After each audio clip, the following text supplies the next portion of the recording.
पत्नी किसकी। पत्नी किसकी छठी कहानी बेताल पचीसी। धर्मपुर नाम की एक नगरी थी। उसमें धर्मशील नाम का राजा राज करता था। उसके अंधक नाम का दीवान था। एक दिन दीवान ने कहा, महाराज, एक मंदिर बनवाकर देवी को बिठाकर पूजा की जाए तो बड़ा पुण्य मिलेगा। राजा ने ऐसा ही किया। एक दिन देवी ने प्रसन्न होकर उससे वर मांगने को कहा। राजा के कोई संतान नहीं थी। उसने देवी से पुत्र मांगा। देवी बोली, अच्छी बात है, तेरे बड़ा प्रतापी पुत्र होगा। कुछ दिन बाद राजा के एक लड़का हुआ। सारे नगर में बड़ी खुशी मनाई गई। एक दिन एक धोबी अपने मित्र के साथ उस नगर में आया। उसकी निगाह देवी के मंदिर में पड़ी।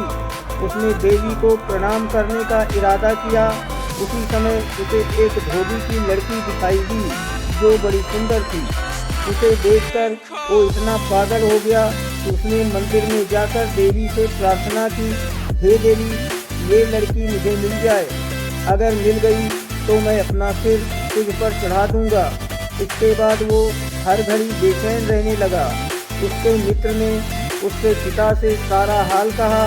अपने बेटे की ये हालत देखकर वो लड़की के पिता के पास गया और उसके अनुरोध करने पर दोनों का विवाह हो गया।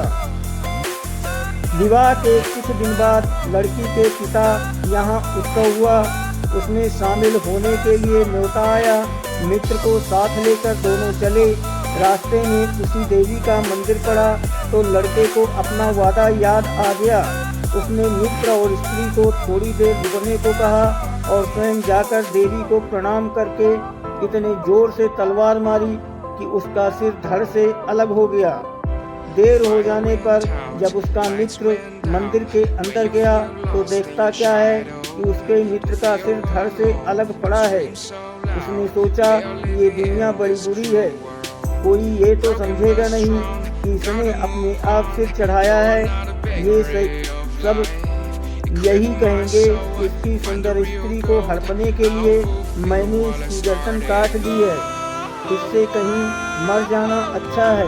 ये सोच उसने तलवार लेकर अपनी गर्दन उड़ा दी।